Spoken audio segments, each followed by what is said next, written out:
Well, it's Wednesday, December 30th, 2009, and this is how our Christmas vacation's kind of ending. I don't know if BJ had a stroke or what, but after about 3 days, I had to call the ambulance and we're going to take him to the hospital. He hasn't been able to eat or drink or communicate, and I thought it was from the methadone, but I don't know, so we'll see. Hey, it's now about 5 o'clock and I just got back not too long ago from the hospital. BJ was admitted. I thought a lot of the problems was with the medication, the pain medication, and it was a problem. But he also had a urinary tract infection, which I think I mentioned several times in these videos, is really has an effect on the mental status of the dementia patient, and BJ was like totally out of it. So he has a urinary infection. I went and saw him today and he looked 100% better, and he was able to talk and communicate again, and I just felt I stayed a few hours, but man, it's just so hard leaving him, you know. You just feel like you're deserting him, but you know, hey, it's New Year's Eve, so I didn't want to be out on the road, especially since I don't drive too well at night. I guess he's going to be okay. We had a talk about the do not resuscitate thing and all that, and it turns out he's probably has septicemia, which is an infection in his blood, and that's a pretty common way for dementia patients to go, and it's relatively painless. But you know, I think they can bring him back from this one. He just looked really good, and I don't know, just have to wait. So I'm gonna have to make some calls and make sure that they fed him. He hasn't eaten yet. He hasn't eaten in like 5 days because they have to do a swallow test that they haven't done yet. So I need to.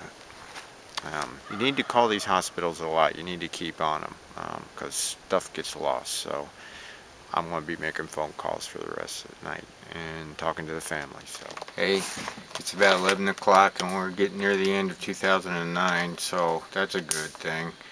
And I was just on the phone a couple hours ago to BJ's nurse, and he still hasn't had anything to eat or drink. I mean, when I saw him today, his mouth was so dry, he was spitting pieces of skin out, and they're waiting to do a swallow test on him. So one of the things you gotta do when you're a caregiver is you have to complain a lot, and I appreciate that they're busy and everything at the hospital and it's the holidays, but this man has been there, more than probably like 36 hours and hasn't had a drink, so I complained, and I told her I was going to, complain a lot. So I don't like yell or anything, but they need to, they need to take care of this patient.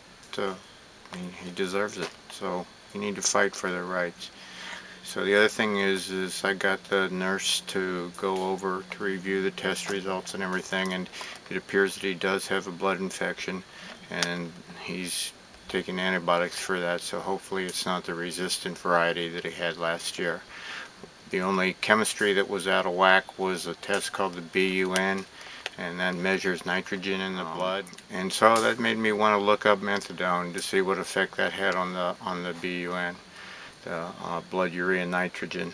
And as it turns out, something that I suspected, that's why I wanted him to check his kidney, was that it seemed that the methadone was accumulating in his system, and even though I was cutting the dosages, he just seemed to be getting more and more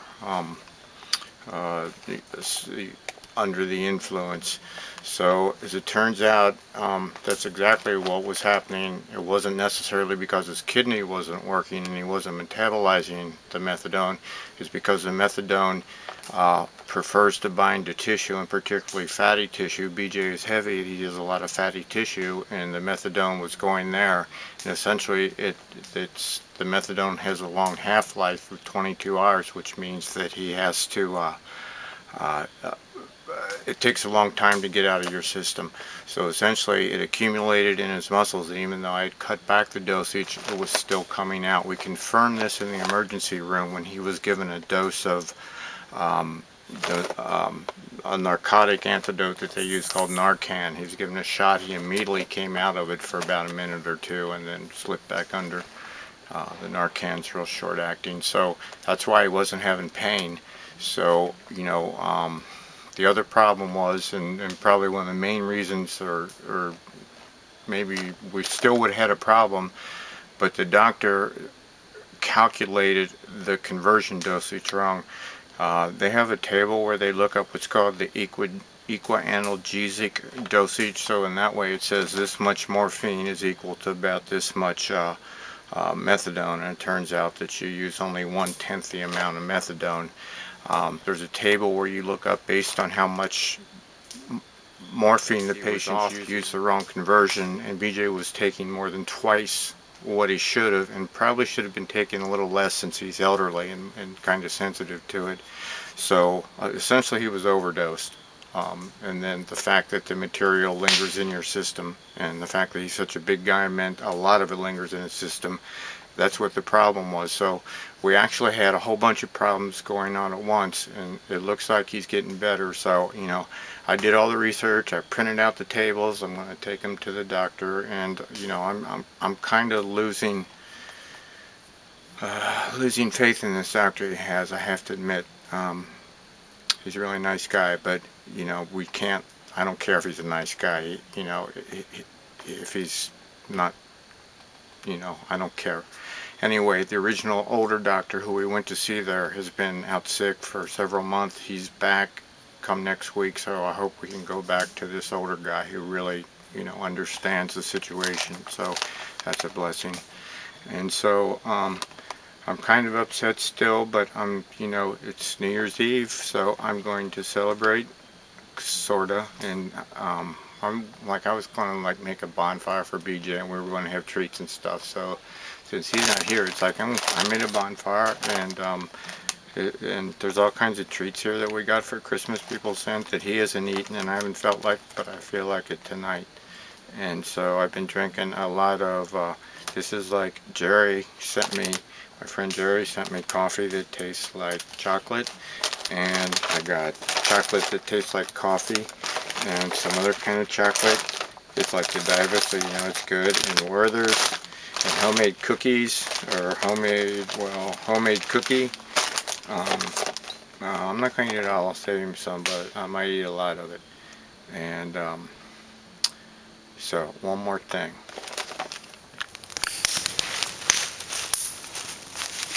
So check it out, I got some of my bonfire left. One thing I like about being in the South is that they shoot off fireworks on New Year's Eve, and I can't afford fireworks, but I cut a bunch of bamboo and you throw that in there and it starts exploding. So, woo! Happy New Year! And I wish y'all a happy and very prosperous 2010 and a great decade. Thanks for joining me. This is Jack signing off. It's soon to be January 1st, 2010. Be good and grow.